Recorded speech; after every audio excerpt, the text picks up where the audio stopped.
다음은 우리 최한나 목사님 나오셔서 특별 찬양을 하겠습니다. 여러분들 박수로 환영해 주시기 바라고요. 또 이한중 목사님 같이 나오셔서 듀엣으로 하신다라고 지금 사인을 보내시네요. 총회장님하고 둘이 지금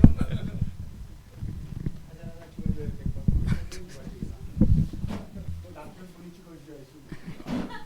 동영상으로. 제가 들어요. 동영상 이렇게 되면. 잘못해도 이해해 주세요.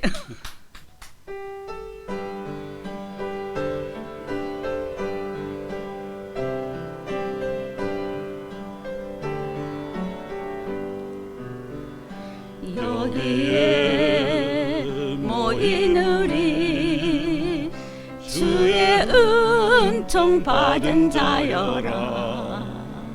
주께서 이 자리에 함께 계심을 아노라. 언제나 주님만을 찬양하며 따라가리니 시험을 당할 때도 함께 계심을 믿노라. 이 믿음 더욱 굳세라. 주가 지켜주신다. 어둠 밤에도 주의 밝은 빛 인도하여 주신다. 주님이 뜻하신 일 헤아리기 어렵더라도 언제나 주 뜻 안에 내가 있음을 아노라. 사랑과 말씀들이 나를 더욱 새롭게 하니 때로는 넘어져도 채웃은 이를 믿노라. 이 믿음 더욱 굳세라. 주가 지켜주신다. 어둠 밤에도 주의 밝은 빛 인도하여 주신다.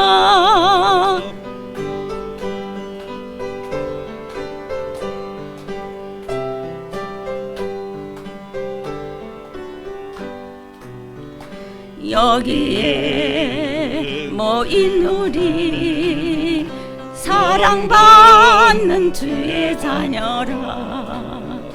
주께서 뜻하신 일 우리 통해 펼치신다. 고통과 슬픔 중에 더욱 주를 의지하오니 어려움 이겨내고 주님 더욱 찬양하라. 이 믿음 더욱 굳세라. 주가 지켜주신다. 어둠 밤에도 주의 밝은 빛 인도하여 주신다.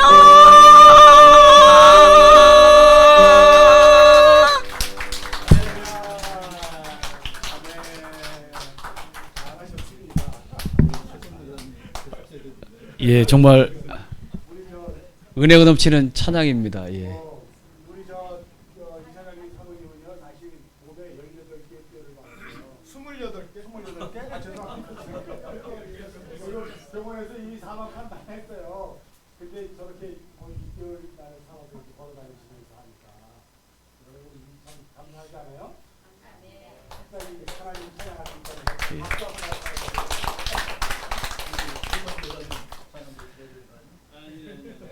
아까 그 목사님께서 저한테 나이를 물어보시더라고요. 제가 58인데요.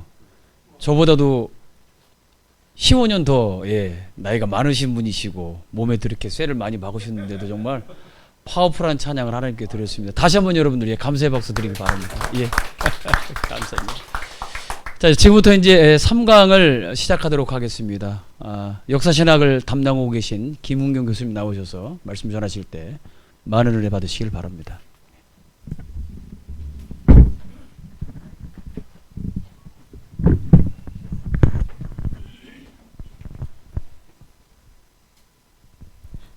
목소리 들리시나요? 핀 마이크를 사용하긴 했는데 좀 잘 들리시는 분이요.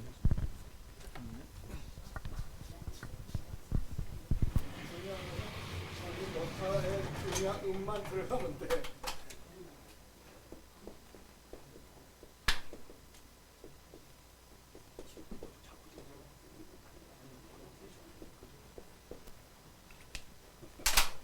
네, 이거 한자인데요. 한자 이 문틀인지 아시죠? 글씨가 너무 날렸었나요? 제가 무슨 뜻입니까?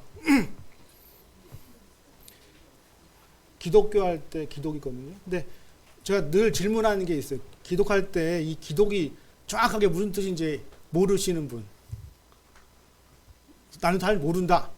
그죠? 우리가 기독교라고 하는데 이 기독이라고 하는 단어의 명확한 뜻을 잘 모르는 분들이 그죠? 의외로 있죠. 그죠? 네. 다 아세요? 아시죠? 네?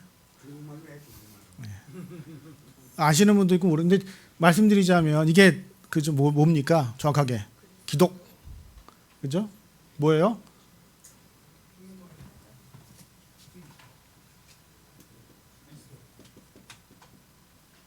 크라이스트라고 하는 그 영어의 그러니까 그리스도를 한자로 표현한 거예요. 그냥 그러니까 뭐예요? 그리스도라는 뜻이라는 거니까요. 네, 음역이에요. 음역. 그죠? 정확하게. 근데 이제 그런 점에서 그리스도라고 하는 예전에 우리 책들 보면은 크리스토교라고 했단 말이에요. 크리스토교를 한자로 표현한 기독이란 말이에요. 그래서 여러분들이 그런 부분들을 좀 명확하게 이해할 필요가 있고요. 오늘은 그래서 이제 기독교의 교리사긴 한데요. 우선은 교리사를 제가 강의하는 데 있어서 주된 그 책을 가지고 했어요. 그래서 혼자 한 건 아니고 기본적인 책 앞에 보시면 저희 파워포인트가 준비되어 있어가지고 그걸 넘기면서 보고요. 또 제가 그 유인물 그 보시면 여기 보면 몇 페이지 어디다라고 설명하면서 같이 진행하도록 하겠습니다. 우선은 그 기독교 교리사의 몇 가지 그 권위적인 책들이 있는데 그 저자 중에 한 사람이 바로 그 다음 페이지 넘겨주시면 그 저자가 나옵니다. 베른하르트 로제라고 하는 학자가 있습니다. 근데 혹시 들어보신 분들 있고 그렇지 않으신 분도 있는데 이분이 이제 개신교 신학자로서 굉장히 유명한 루터 신학 전공자예요. 그래서 우리나라에 그 루터 입문이라고 하는 책이 있거든요. 이 책이 사실은 루터 연구에 있어서 굉장히 중요한 그 일종의 교과서 같은 책이에요. 그래서 여러분들이 혹시라도 루터 신학에 대한 부분들을 좀 이해하고 싶다면 이 그 로제의 책들을 만나보게 될 거고요. 또 한 가지는 그 루터 신학 입문이라고 하는 책이 있는데 이 책은 이제 그 이용구 교수께서 번역했는데 이거 역시 로제가 쓴 책이어서 굉장히 권위적인 책입니다. 근데 오늘은 이 로제가 또 다른 책을 하나 써냈어요. 그게 바로 기독교의 교리사라고 하는 책이에요. 다음 페이지 넘겨보실래요? 다음 페이지 주교제. 그래서 책이 이렇게 있어요. 근데 책이 있는데 재미있는 게 뭐냐면 하나 더 넘겨주세요. 책이 두 권이 있어요. 책이 두 권이 있는데 저기 왼편에 있는 책은 독일어를 한국어로 번역한 책이고요. 오른쪽에 있는 거는 영어를 한국어로 번역한 책이에요. 여러분들 이런 책들이 별로 없어요. 그 똑같은 책인데 똑같은 내용인데 다른 사람이 번역해가지고 저는 처음에 이거를 이제 접했거든요. 이 책이 이제 원래 이건 절판돼 가지고 이제 시중에 나오진 않는데 이제 여러분들 아시겠지만 뭐 이렇게 독일어로 한국어로 번역한 책들은 사실 읽기가 되게 어려워요. 네. 무슨 말인지 잘 모를 때가 한두 번이 아닌데 그나마 좀 그 이 옆에 있는 그 한자로 기독교 교리의 역사라고 하는 이 책은 영어로 된 그러니까 로제의 책을 미국 사람이 영어로 번역하고 영어로 번역한 책을 한국에 있는 차 목사님이 번역한 책이에요. 근데 이 번역한 책이 꽤 오래전에 번역됐는데 굉장히 좀 뭐라고 했잖아요. 권위 있는 책인데도 불구하고 이런 것들은 왜 가르치지 않았을까라고 하는 늘 의문점을 가지고 있었거든요. 이제 그런 점에서 로제가 가지고 있는 그 특징들이 뭔가 한번 보도록 하겠습니다. 바로 이제 서론으로 넘어갈게요. 이제 로제가 이런 문제의식을 얘기해요. 도대체 교리, 그 다음에 교리사가 어떠한 의미를 가지고 있는가. 그러면서 교리가 부재, 즉 교리가 없는 기독교는 가능한가라고 하는 문제를 짚어요. 그러면서 이 책이 50년에 나온 책이니까 50년, 60년대 딱 나온 책이기 때문에 그 당시 가장 특징적인 뭐라고 해요? 시대 반영은 뭐냐면 포스트 모더니즘. 소위 말해서 아까 얘기한 종교 다원주의적인 그런 부분에 있어서 과연 뭐예요? 교리 없는 기독교는 가능한가? 사실 이 부분은 오늘도 우리에게도 똑같이 적용되는 부분이에요. 교리가 없는 기독교 가능한가? 그래서 이제 로제는 이런 세 가지를 이제 얘기해요. 첫 번째, 신자는 교회가 정한 교리를 믿지 않아도 뭐예요? 착하고 진지한 기독교인이 되기 때문에 교리 없어도 가능하다. 이런 또 주장을 하기도 하고, 또 한 가지, 두 번째, 교리란 원래 어떤 특정한 환경, 즉 시대에서 재현할 수 없는 유일한 상황에서 형성된 역사적인 산물이라는 그런 통찰인데, 이건 사실은 루터가 처음 이거를 이제 제기한 거거든요. 그리고 또 한 가지 세 번째는 교리는 역사적 산물이다. 그래서 성경과 비교할 수 없다라고 하는 관점에서 그렇다면 교리 없는 기독교는 가능한 것인가? 라고 하는 질문을 던지게 돼요. 그럼 여러분들은 과연 이 교리에 대해서 어떻게 생각하시냐라는 부분인데요. 그러면 그 다음 넘어가서 그럼 교리란 무엇인가? 라고 하는 이 개념 이해를 좀 설명할 필요가 있다고 생각하는데, 우선 첫 번째, 이 교리, 도그마라고 하는 개념 이해는 여기 지금 라틴어로 써 있긴 한데, 이 뜻이 뭐냐면 교리는 하나님이 공적으로 계시하였지만 교회가 엄격하게 또는 일반적으로 정한 진리라고 표현해요. 그러니까 즉 이건 로만 가톨릭적인 내용이에요. 이 내용을 쓴 사람은 바로 어거스틴 그 데네페라고 하는 예수회 출신의 신학자예요. 굉장히 유명한 그 신학자인데, 이분이 이제 이런 내용을 쓰면서 교리를 이제 로만 가톨릭에서 교리는 잘 보세요. 로만 가톨릭은 교리를 진리로 표현해요. 진리. 그러니까 성경의 진리와 그 교리가 거의 같은 형태로 같은 등급으로 로만 가톨릭은 얘기한다는 거죠. 그런 점에서 그럼 개신교는 어떻게 표현하고 있느냐?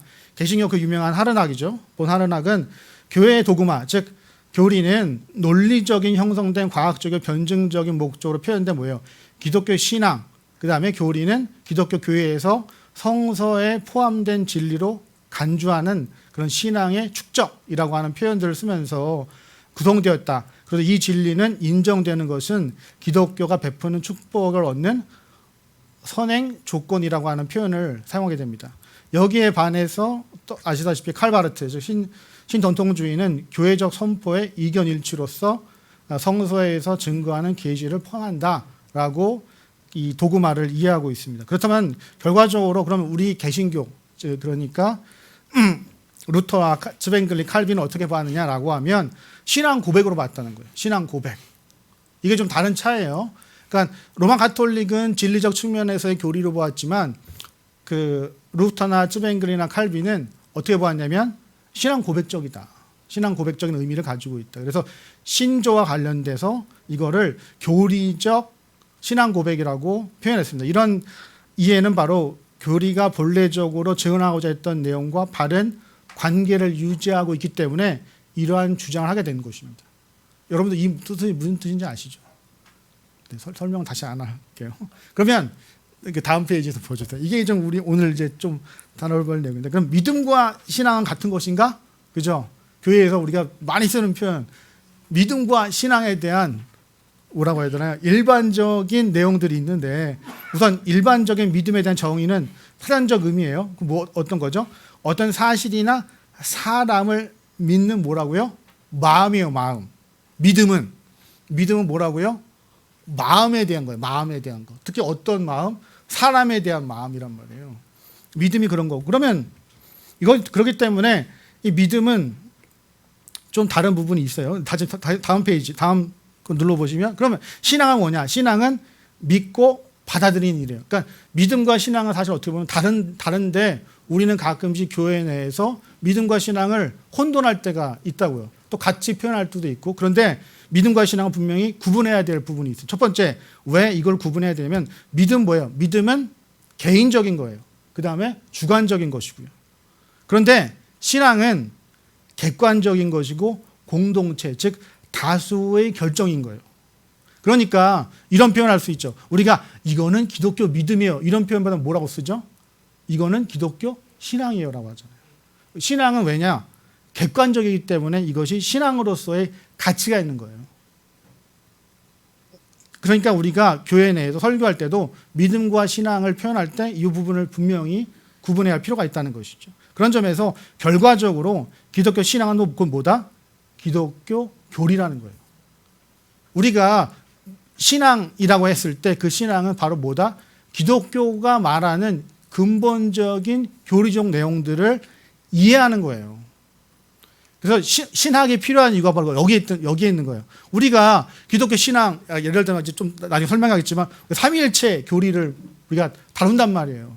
그런데 여기 삼위일체 교리를 다루는데 삼위일체 하나님과 혼돈되는 경우가 있다고요. 이런 것들은 분명히 우리가 좀 나중에 또 더 설명드리겠지만 지행할 부분이라는 거예요. 그래서 신앙은 뭐다? 기독교가 증거하는 일종의 고백적 교리다. 근데 이 교리를 정확하게 어떻게 된다? 이해할 필요가 있다. 그리고 그런 이해는 어디서를 통해서 가능하다? 바른 신학을 통한 기초에서 가능하다는 거죠. 그런 점에서 저는 개인적으로 여러분들이 요새 워낙 책 한 권으로 뭔가 해결할 수 있습니까? 라고 묻는 분들이 의외로 많잖아요. 그죠? 그런 점에서 이 두 권의 둘 중에 한 권의 책을 권해드려요. 좀 읽어보시면 많이 도움이 될 것이고요. 또 한 가지는 이 책은 절판되었기 때문에 구하기 어려워요. 근데 제가 이거를 어떤 선교사님을 시켜가지고 워드를 치게 했어요. 워드를 치게 해가지고 이 워드를 다 쳐가지고 PDF로 만들어놨어요. 그래서 필요하신 분은 제가 이거 보내드릴게요. 근데 이제 함부로 상업적으로 하면 안 되고. 근데 이제 이 책은 시중에 구할 수 있는 책이기 때문에 이 책을 읽어보시면 도움이 되는데 솔직히 말씀드리자면 아마 읽어도 잘 모르실 거예요. 이걸 좀 참고하시고요. 근데 다음에 넘어가죠. 다음 넘어가겠습니다. 그럼 이제 1장은 무슨 내용이냐면 바로 정경과 신조라고 하는 내용인데요. 기독교적 신앙 고백이라는 의미에서 이 정경과 신조가 되게 중요하죠. 그런 점에서 교회가 최초의 교리를 결정해 내린 것은 바로 정경, 즉 캐논이라고 하는 개념과 신앙 고백. 우리가 알다시피 뭐예요? 사도신경 이런 것들이 다 뭐예요? 사실 교리의 결정의 어떤 근간이 되는 거죠. 그런 점에서 유대교는 예수님 생전에 구약 정경을 완성해요. 언제? AD 100년 암니아라고 하는 곳에서 유대인들이 회의를 통해서 최종적으로 구약의 39권을 정하게 됩니다. 그러면서 이것이 정경 확립에 중요한 획을 긋고 이게 나중에 이제 개신교, 특히 기독교에 영향을 미쳐요. 그래서 초대교회는 구약 성경이 유대인의 정경이라고 하는 주장을 부인한단 말이죠. 오히려 교회가 바른 구약 성서의 해석이 가능하다고 해서 첫 번째 유명한 은유적인 해석과 두 번째 유혹론적 해석을 통해서 예수 그리스도로 완성되었다고 하는 해석을 내려요. 그리고 나서 따라서 교회는 예수가 부활 후에 출현한 결과로서 그리스도이심을 알게 되었다고 하는 이것을 그것이 정확하다고 하는 의미로서 구약 성경을 기독교가 정경을 받아들이는 의미가 된다는 거죠. 이는 예수 그리스도가 구약에 뭐라고요? 참된 성취. 유대인들은 아직도 이 부분에 있어서 그렇지 않게 보잖아요. 그죠? 그렇기 때문에 이 부분은 사실 그러니까 기독교와 유대교의 근본적 차이를 말하는 거예요. 그러니까 우리는 어떤 분들은 그래요. 유대교가 기독교의 뿌리라고 얘기해요. 정확한 표현 아닙니다. 예. 기독교는요, 유대교와 사실은 엄밀히 말하자면 관계가 없어요. 물론 전통들을 계승하는 부분에 있어서 공유하는 부분, 어떠한 내용들을 공유하는 거지, 기독교는 유대교의 어떤 뿌리다, 아니면 그 근원이다, 이렇게 보지 않는다는 거예요. 그게 굉장히 중요한 어떤 관점이란 말이에요. 관점. 그래서 이런 부분들을 우리 특히 이제 개신교 목사님들이 헷갈려하는 부분들이 종종 있다고요. 그래서 너무 지나친 구약, 뭐 구약을 강조, 뭐 좋죠. 구약 강조해. 왜냐면 오셨던 메시아가 이 땅에서 성취되었다는 것을 드러낸 것은 좋은 일이나, 그러나 중요한 것은 기독교와 유대교를 혼돈해서 기독교가 유대교로부터 시작되었다라고 하는 그런 표현들은 올바르지 않다는 것이죠. 왜냐하면 구약에 아직도 유대인들은 뭐예요? 누구를 기다려요? 메시아를 기다리잖아요. 그죠? 그 차이가 우리는 분명해야 된다는 거죠. 그 다음에 다음 넘어갈까요? 그 다음에 신약 성경의 정경의 형성이에요. 이거를 말씀드리기 전에 우선 말시온이라고 하는 인물이 있어요. 2세기의 말시온. 이 말시온이 어떤 사람이었냐면 소위 말해서 아주 경건한 기독교인이죠. 근데 이 말시온이 어떠한 결정을 했냐면 자기가 성경을 10권을 정해요. 말시온이라는 인물이 내가 정한 성경이 이거야 라고 얘기를 해요. 그러면서 뭐를 없애버리냐면 구약 성경을 다 없애버리고 유대교적 색채가 있는 모든 성경을 다 버리니까 딱 남는 건 뭐예요? 바울서신과 누가복음밖에 안 남는 거예요. 그러니까 여기에 대해서 교회가 아니다, 이러면 안 되지. 기독교의 가장 기본적인 그 정경을 이때 설정을 해요. 빨리 결정해야 되겠다. 그러면서 말시온을 이단으로 내려. 이게 아이러니하게도 그죠? 말시온으로 인해서 신약 성경이 결정이 돼요. 대략 언제요? 3세기에. 그래서 신약 성경 정경 수립되는 과정에서 척도는 뭐예요? 우선 기본이 있어요. 그럼 신약 성경을 정경으로, 즉 캐논으로 정립하는데 어떤 기준이 있어야 될 거 아니에요? 그 첫 번째 기준이 뭐다? 바로 시대성. 그 다음에 이는 사도들과 이들의 수제자인 그 속사도들이겠죠. 이들이 쓰였던 성경들만을 모두 규범으로 삼단 노력인 거죠. 또한 교회가 영지주의자들에게, 즉 말시온이 영지주의적 영향을 받았기 때문에 이런 것들을 뭐예요? 대처하기 위해서 올바른 전승적 개념을 또 사용하기 시작합니다. 그래서 새로운 의미로서 교회에서 이 전승을 사용하게 되는데, 이거를 처음으로 즉 등장한 사람이 바로 이레니우스가 이러한 그 올바른 전승의 개념을 사용해야 된다는 거죠. 그래서 보시게 되면 이레니우스 첫 번째, 전승은 비밀스러운 것이 아니다. 공식적이고 누구나 자유롭게 그 전승의 진정성을 따질 수 있어야 한다. 이 말은 무슨 말이냐면 사도들이 기록했잖아요. 그죠? 사복음을 기록했잖아요. 그러니까 영지주의자들은 신비하다고 생각해요. 신비하다고 생각했어요. 아주 영적인 거다라고 생각했어요. 누구나 볼 수 있는 게 아니라고 생각했어요. 그런데 이레니우스는 아니다. 그 사도들이 쓴 이 사복음서는 누구나 읽을 수 있고 객관적이고 자유롭게 그 진영을 따질 수 있어야 한다라고 하는 접근을 한 거죠. 두 번째는 이 전승에 있어서 성령에 의해 주어진 것, 즉 성령의 감동으로 주어진 것. 그 다음에 교회가 성령의 인도를 받았다는 것처럼 그 내용을 그대로 계승하고 있다는 것. 그 다음에 또 한 것은 구전과 그 기록 전승 둘 다 서로 어디에서 전래됐다고요? 사도들, 즉 열두 사도, 그러니까 사도라고 하는 사람들에 의해서 전래됐다는 것을 강조함으로써 신약성의 정경화가 그때 비로소 완성해야 된다는 거죠. 두 번째, 이제 이 장은 이제 삼위일체 교리에 대한 내용인데요. 이게 정말 굉장히 어려운 내용 중에 하나죠, 그죠? 사실 오늘의 핵심적인 부분이 여기 있는데, 우선 첫 번째, 우리가 삼위일체 교리를, 우린 교리예요, 교리. 잘 들어보세요. 우린 삼위일체 교리를 이해해야 됩니다. 삼위일체 교리를 이해하고 정확하게 뭐라고 해야 되나요? 전달해야 되는 의무가 있어요. 여기에 두 가지 우리가 일반적 오류가 있어요. 첫 번째, 삼위일체 하나님과 삼위일체 교리는 차이가 있어요. 그 차이를 무슨 차이인지 아시는지. 예를 한번 들어볼게요.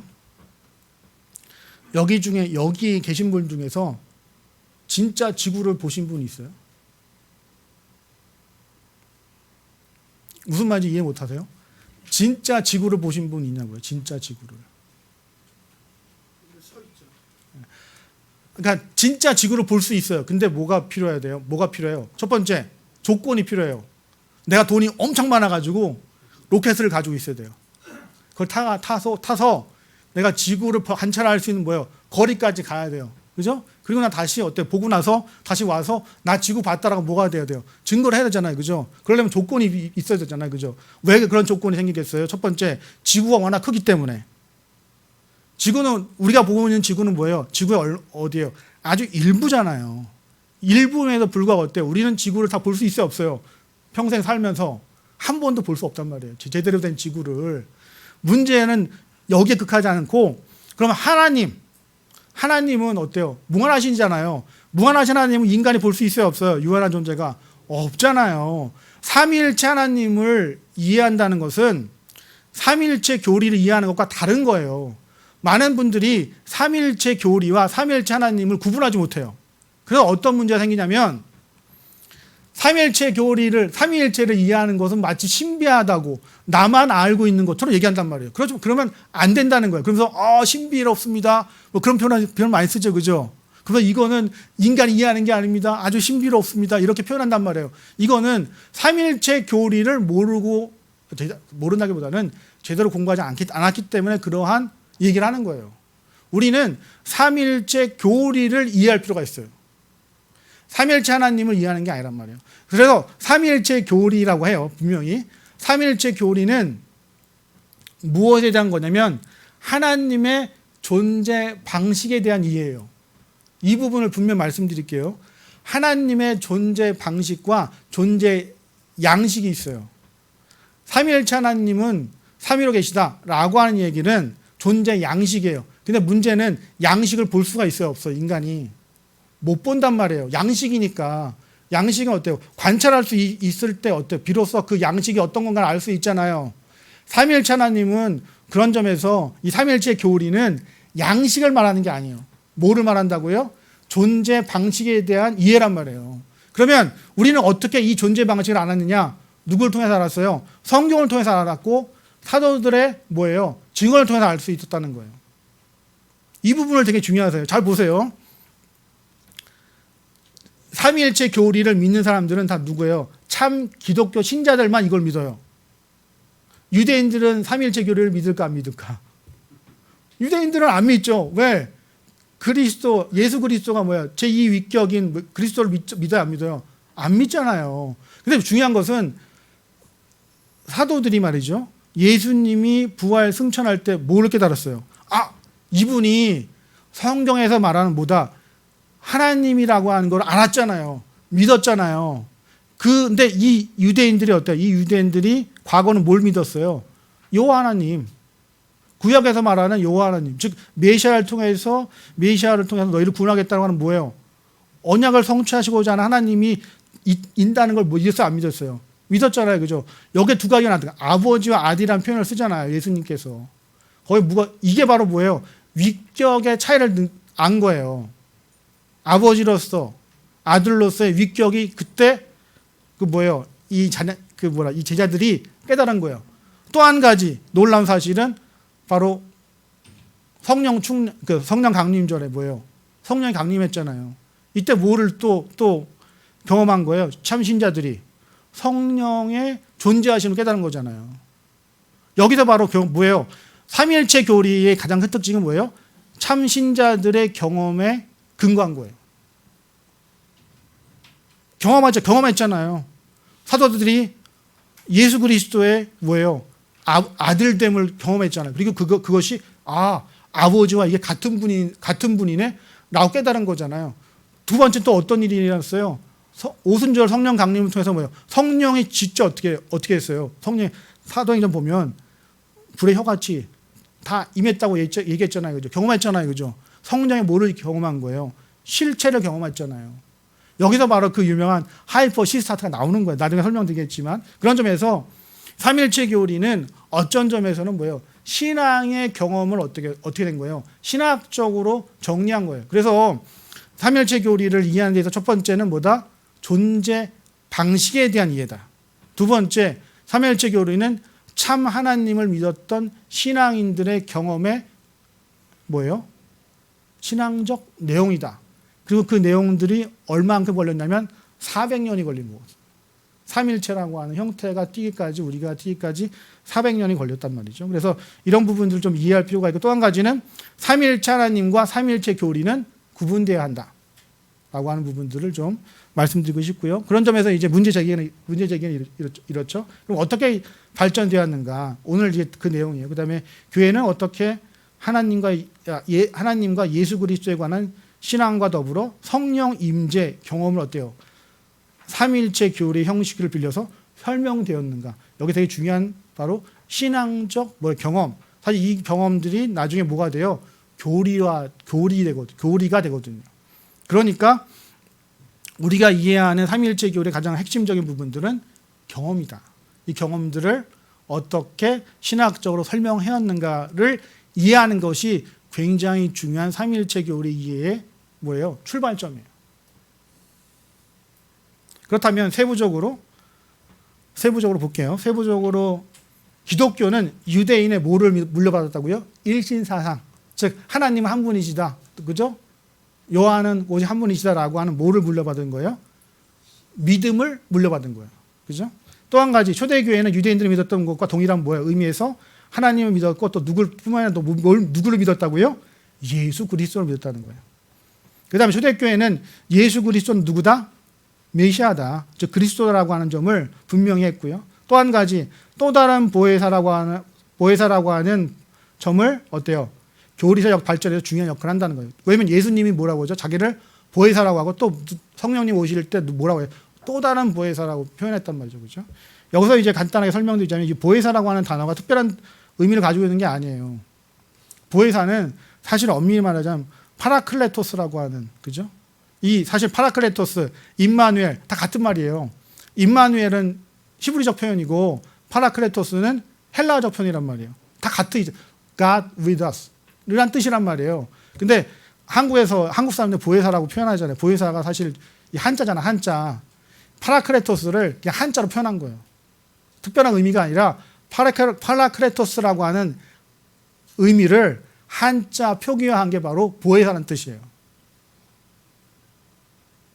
우리 발음은 안 되지만 우리는 보혜사라고 한자식으로 읽지만 중국 사람들은 보혜사라고 할 때 그거를 바오헤이슈라고 발음한단 말이에요. 그 바오헤이슈 또 뭐예요? 파라클레토스 비슷하잖아요. 제가 왜 이렇게 말씀드리냐면 특별한 거 이게 굉장히 특별하다 얘기하는데 그렇지 않다는 걸 말씀드리고 싶어서 말씀드린 거예요.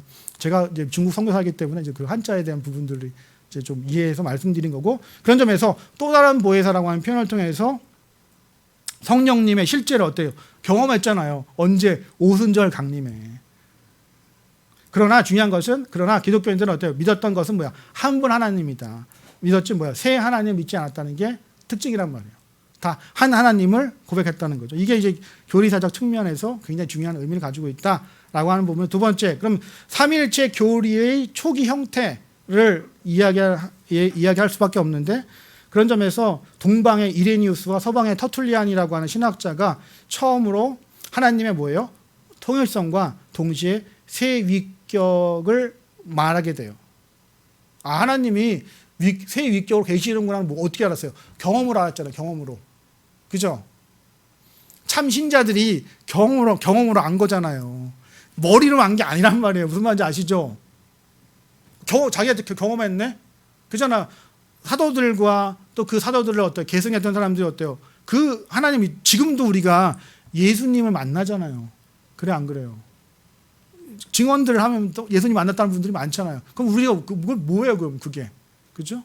그런 점에서 참 신자들, 즉 올바른 믿음과 신앙을 가진 사람들이 이러한 하나님의 삼위성에 대한 신학적 내용들을 교리화하고 그것들을 표현했던 것이 바로 삼위일체 교리의 특징이라는 것이. 그다음에 그런 점에서 그 삼위위격 안에 한 본질을 말하려고 하는 의도였다. 그다음에 삼위는 한 본질 안에 존재한다면서 한 분 하나님이 계신다고 주장하는 거죠. 그래서 터툴리안이 처음으로 트리니타스, 즉 삼위일체라는 용어를 사용해요.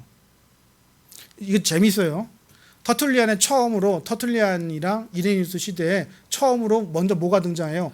용어가 등장해요. 삼위일체라고 하는 용어가 등장해요. 그 용어를 이제부터 400년에 걸쳐서 설명을 하는 거예요. 거기 첫 번째보다 통일성, 두 번째 위격, 이거에 대한 논의를 계속하는 게 바로 삼위일체 교리 발달의 첫 번째 그건데 첫 번째 그렇다면 이제 삼위일체 교리를 실제적으로 발전시킨 사람은 누구냐면 동방의 오리겐이에요. 오리게누스라고 해도 오리겐인데 이 사람이 뭐를 강조하냐면 바로 하나님의 통일성을 강조하면서 그 통일 각 위격이라고 하는 본체 이걸 하이퍼시스타스라고 하는데 이 용어를 처음에 사용한 거예요. 즉 뭐예요? 삼위일체라는 단어가 등장해요. 그러고 나서 오리겐에 의해서 뭐가 등장한다고요? 하이퍼시스타스 그러니까 본체 즉 성령 하나님으로서의 본체 성자 하나님으로서의 본체 또 뭐예요? 성부 하나님의 본체 이렇게 이해한 거예요. 그러니까 위격이 이렇게 드러나게 된 거죠.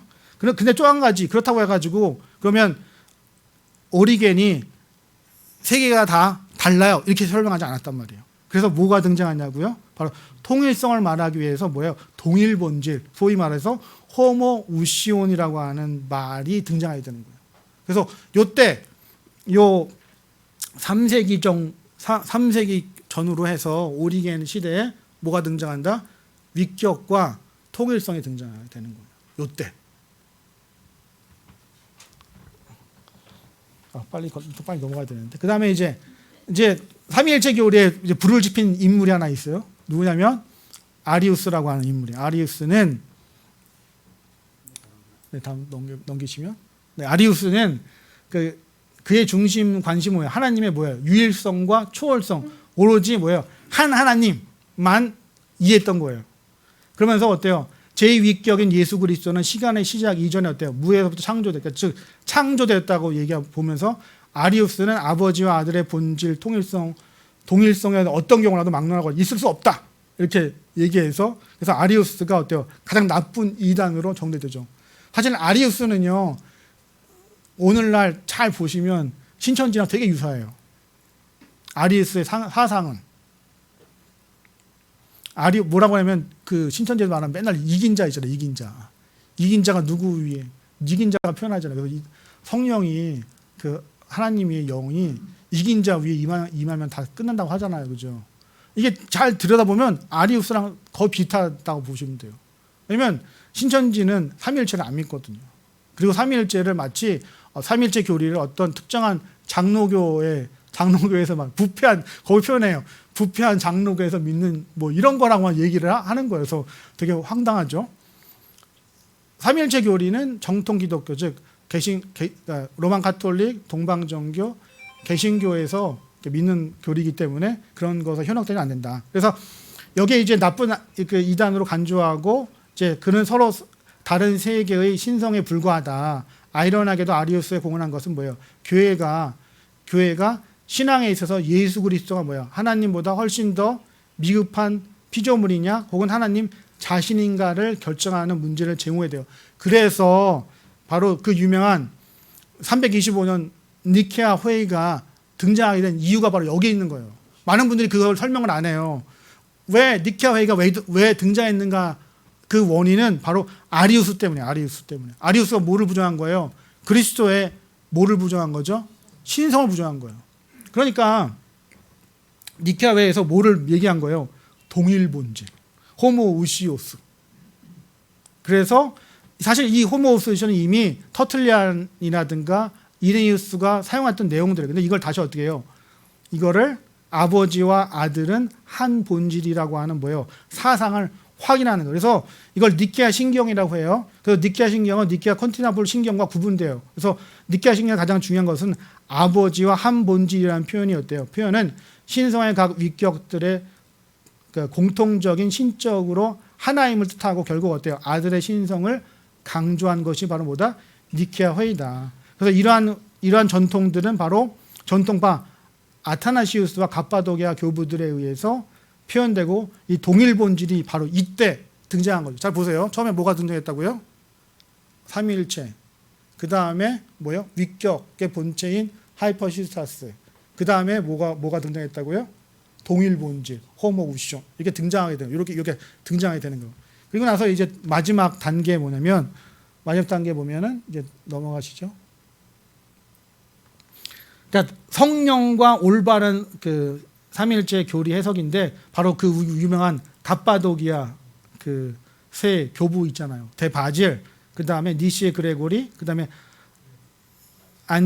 나지안주의 뭐예요? 그레고리라고. 사실 이 그레고리 둘은 형제란 말이죠. 이 사람들이 뭐를 강조했냐면 바로 아들과 성령의 동일 본질이겠다. 근데 이제 뭐예요? 처음에는 아버지와 아들, 그 다음에 뭐예요? 아들과 성령이 뭐라고요? 동일 본질이라고 하는 것. 그 이때 동일 본질이라면 동시에 뭐가 한다? 위격. 우리가 이게 지금 쓰고 있는 위격이잖아요. 위격을 하이퍼시스타스라는 표현으로 딱 고정해놨어요. 그래서 세 위격, 즉 우리가 쓰고 있는 성부, 성자, 성령이라고 하는 위격의 개념을 이 세 교부들이 만들어낸 거거든요. 만들어냈다기보다는 표현한 거예요. 근데 이게 이런 과정이 몇 년 걸렸다고요? 400년. 그죠? 그러니까 신앙의 축적이라는, 아까 얘기했지만 기독교 그 교리적인 부분에 있어서 신앙의 축적이라는 건 굉장히 중요하다는 거예요. 그래서 우리는 이러한 교리적 내용들을 이해할 필요가 있다라고 하는 것이고, 여기는 나오잖아요. 하이퍼시스타스는 본성을 뜻하는 것이 아니라 뭐냐? 개별적 뭐다? 위격을 뜻하게 되었다라고 하는 거죠. 그래서 이런 변화가 있어요. 그러니까 처음에는 본체였다가 이것이 갑바도기아 교부들에 의해서 뭐라고요? 위격으로 딱 고용되고 교회는 그 위격을 그대로 계승했다는 거죠. 그런 점에서 다음 보시면 어거스틴. 사실 우리 그 어거스틴은 그 라틴 교부란 말이에요. 소위 말해서 서방 신학자란 말이에요. 그런데 우리 그 개신교는 사실 서방 신학의 전통에 서 있단 말이에요. 그래서 삼위일체 교리가 다 어디에 치중되어 있다고요? 로만 카톨릭. 그러니까 서방 신학 쪽에 관련되어 있어요. 그래서 여기 보시면 되게 중요한 개념이 뭐냐면 어거스틴은 본질, 즉 서브텐시아라고 하는 개념 대신에 뭘 썼다고요? 에센시아라고 하는 실제를 사용했단 말이에요. 왜냐하면 어거스틴이 자기가 경험했단 말이에요. 하나님을 만났을 거 아니에요. 그 사람이 어거스틴이 그냥 단순하게 신학자라고 보면 안 되고, 이 사람이 어때요? 여러 가지 세상적으로 살다가 나중에 회심하잖아요. 우리가 아는 유명한 말이 있잖아요.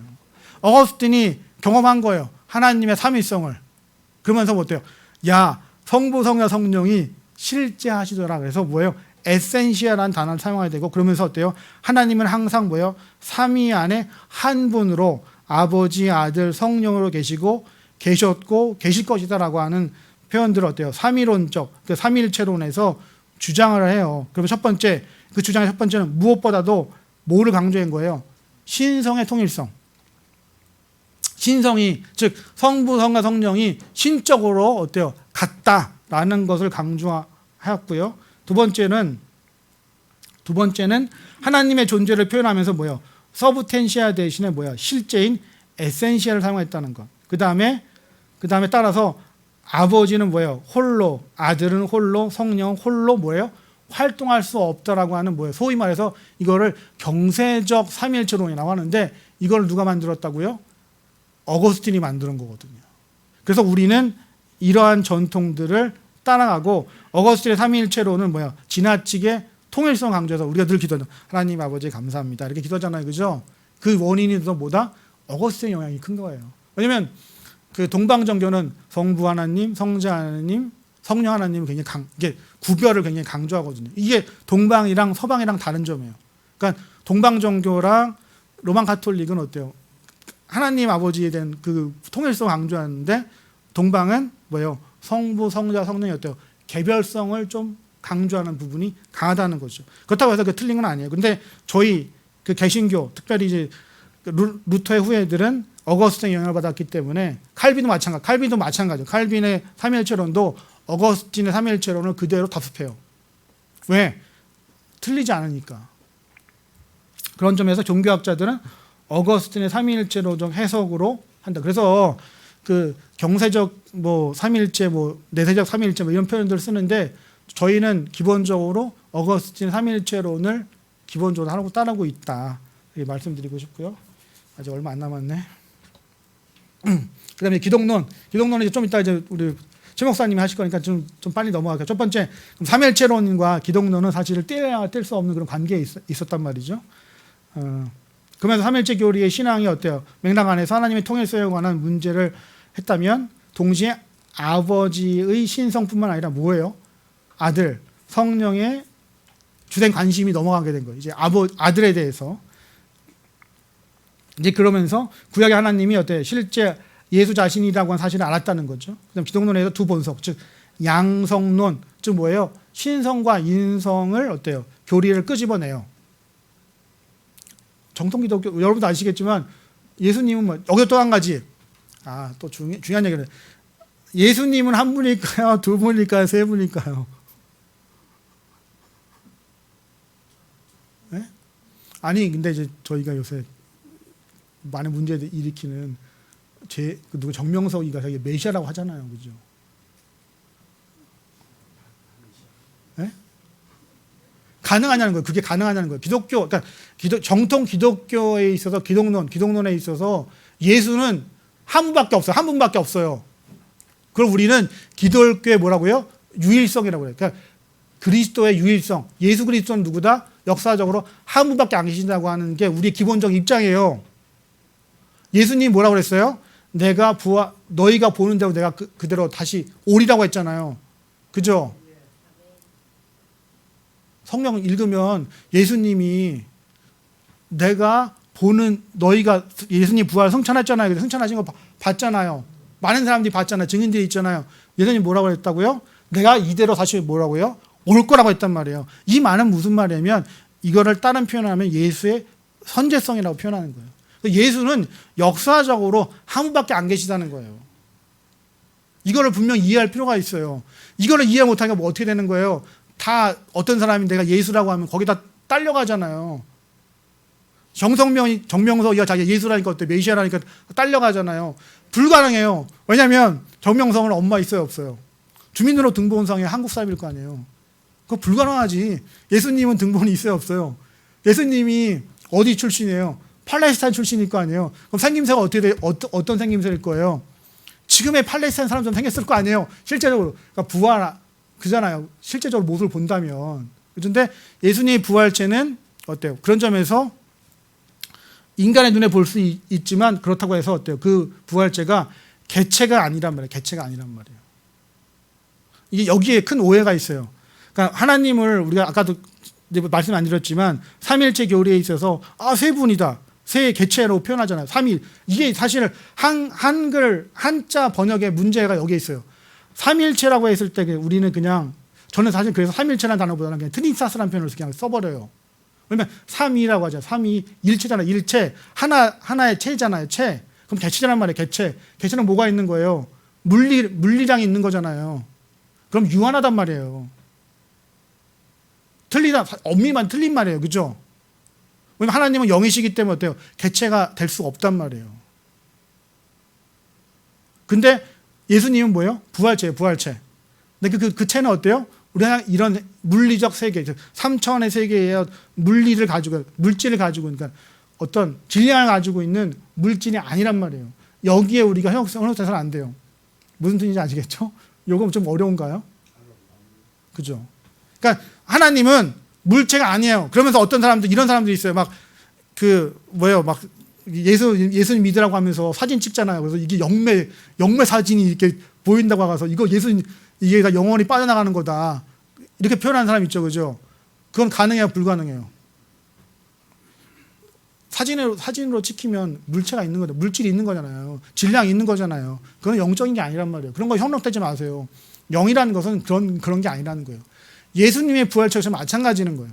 그런 점에서 삼일체 교리에서 말하는 그 부름에서 저는 될 수 있는 대로 한자적 표현의 그런 뭐라고 했더라 함정들을 좀 벗어날 필요가 있다는 거예요. 그래서 이런 것들을 가지고서 신천지나 이런 애들이 계속해서 우리를 공격한단 말이에요. 너희 잘못 믿고 있다. 그러나 그렇지 않다는 거죠. 우리가 믿는 하나님은 뭐예요? 삼일체 교리를 그 교리를 어때요? 신앙으로 믿는 사람들이에요. 그죠? 그 구분점을 잘 이해할 필요가 있다는 거죠. 그런 점에서 첫 번째는 뭐죠? 보시죠. 첫 번째 문제 발단. 그래서 이제 첫 번째 에비언주의 기독론. 소위 말해서 유대인, 즉 에비언이라고 해서는 가난한 사람, 가난한 자들. 소위 말해서 이 사람들의 특징은 뭐냐면 예수는 단순히 인간이었으나 하나님의 특별한 선물을 받고 어떻게 된 거예요? 신적인 존재가 됐다는 거예요. 소위 이 소위 이 원시 기독교의 에비온주의자들 지금도 남아 있어요. 어딘지 아세요? 콥트 기독교. 이 사람들이 다 소위 말해서 원시 기독교에서 그리스도의 모를 부정한 사람들이에요. 신성을 부인한 사람. 그래서 우리 이런 사람들 뭐라고요? 단성론이라고 해요. 단성론. 그러니까 그리스도의 인성과 신성. 저희는 기본적으로 뭘 믿고 있다고요? 양성론. 인성과 신성을 가지고 있다라고 하는 뭐예요? 기본적인 우리 교리란 말이에요. 교리. 그런데 이 에비온주의자들은 그렇지 않다는 거죠. 또 한 가지, 두 번째, 이거는 이제 영지주의자의 영향을 받아서 예수님이 사실은 너희가 보는 사실 이 육신은 진짜가 아니다. 허상이다. 일루미네이션 이렇게 표현한 거예요. 그래서 이걸 뭐라고 왜 표현했다고요? 가현설. 이 사람들은 뭘 부정해요? 그리스도의 인성을 부정하는 거죠. 그래서 이 둘 다 에비온주의와 가현설은 둘 다 단성론으로 이단으로 찍혀요.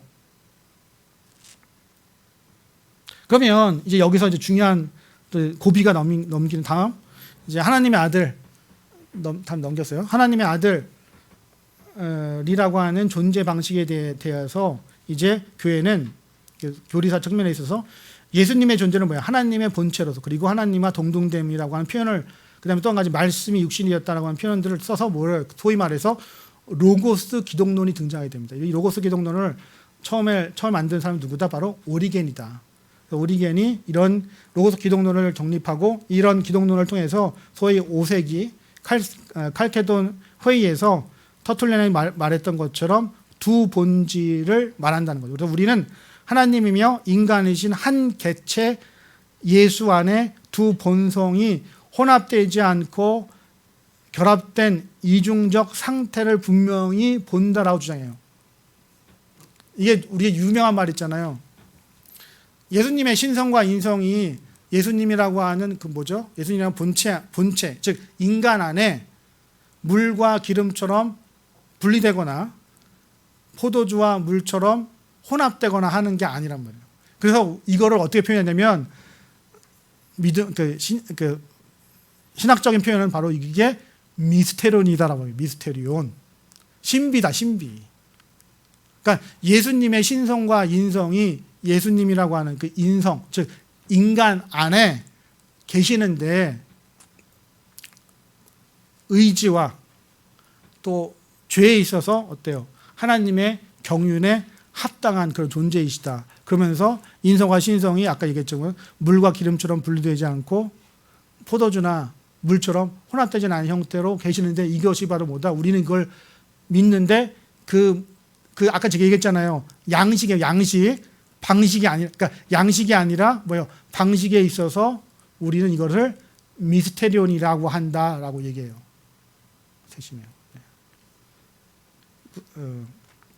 존재 양식이 아니라 존재 방식에 있어서 말이죠. 그 경험했던 거를 계속 얘기하는 거예요. 그러면서 이제 소위 말해서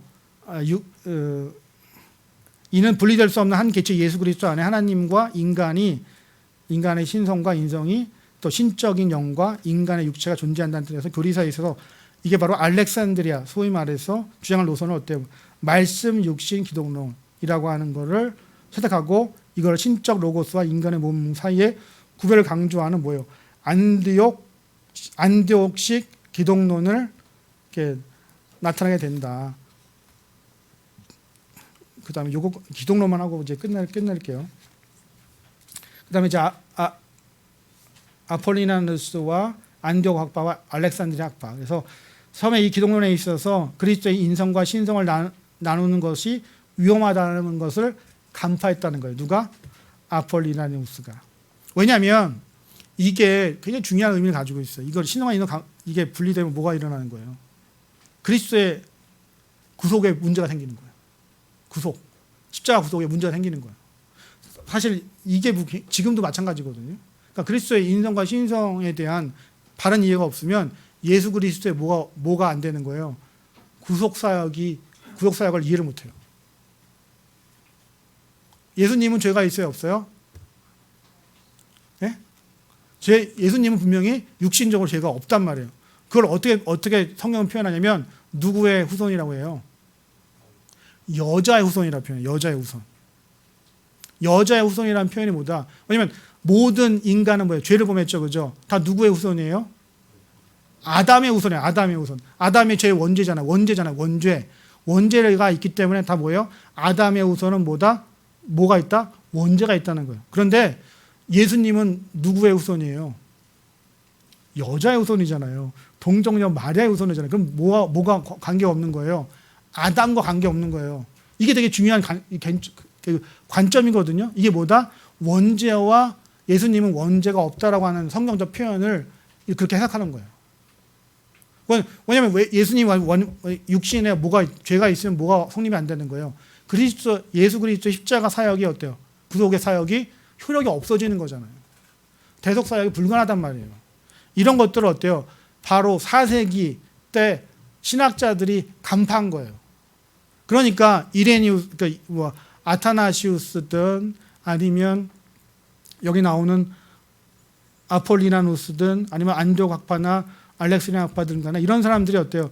부단히 그리스도의 인성 가운데 죄가 없음을 강조하면서 육신을 입으신 하나님은 그러므로 육신은 뭐가 된 거야? 신적 로고스의 한 본성이라고 하는 걸 강조함으로써 예수 그리스도의 십자가 사역, 즉 그 대속의 사역이 유하다는 것에 관점을 되게 맞춘 거예요. 기독론의 발전이. 기독론이라고 하는 커다란 발전이, 역사적 발전들이 그러한 측면으로 쭉 내려온 거예요. 뭐 때문에? 아리우스 때문에. 아리우스는 기본적으로 그걸 거부하거든요. 왜? 다시 뒤로 넘어가자면 이게 다 펠라기우스와 연관이 돼 있어요. 펠라기우스는 뭐를 안 믿었던 사람이에요? 원죄를 안 믿었던 사람이에요. 원죄를. 그러니까 펠라기우스의 입장에서는 원죄를 안 믿었기 때문에 뭐가 된 거예요? 구원은 하나님의 그 도덕적 삶과 거룩한 삶을 살면 자연적으로 이루어진다고 생각하고, 또 한 가지는 뭐를 강조했냐면 하나님의 공의와 사랑을 강조했단 말이에요. 사랑. 하나님이 사랑이시기 때문에 모든 사람을 구원하신다. 만인 구원론에 어떻게 보면 시초란 말이에요. 펠라기우스가. 근데 여기서 중요한 게 뭐냐면 펠라기우스가 그런 활동을 했을 때 로마 교회가 확 글로 갔단 말이에요. 나중에 어거스틴이 보니까 이건 아니거든. 먼저 펠라기우스가 그런 활동들을 하고 나서 충분히 하고 나서 많은 로만 카톨릭 그 당시 로마 교회의 성도들과 신학자들 거기 글로 다 전도됐단 말이에요. 이때 어거스틴이 성경을 통해서 그게 아니라는 걸 깨달은 거예요. 사실 펠라기우스는 성경을 제대로 연구한 사람이 아니에요. 그런 그 부분이 좀 달라요. 어거스틴과 펠라기우스의 근본적 차이는 어거스틴은 성경을 어때요? 아주 깊이 있게 이해했던 사람이고, 펠라기우스는 철학적 의미에서 기독교인이지 실제 그가 성경을 아주 자세하게 주석했다고 하는 내용이 없어요.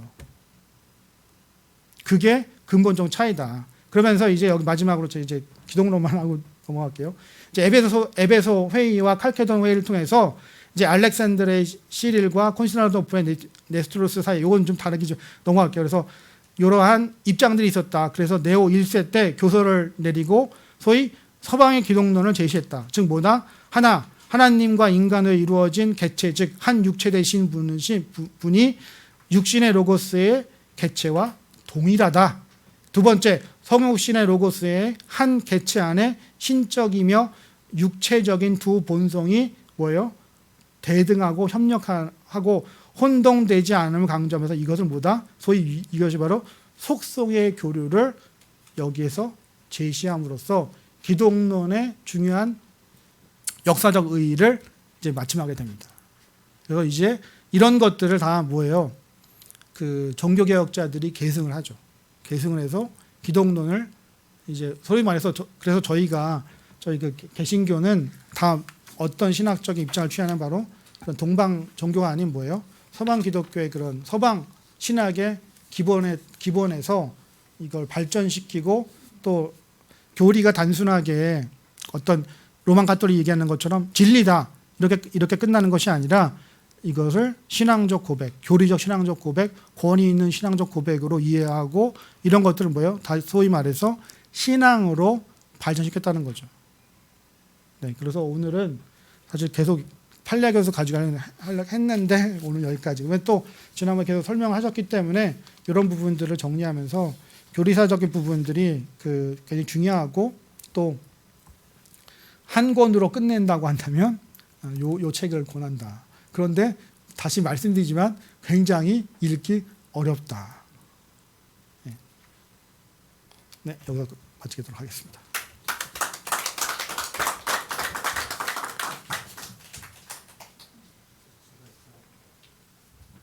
현재 시간이 3시 6분입니다. 그래서 여러분들 15분에 시작하도록. 네, 15분.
아까 저한테 전화를 했는데 내가 회의 중에 있어.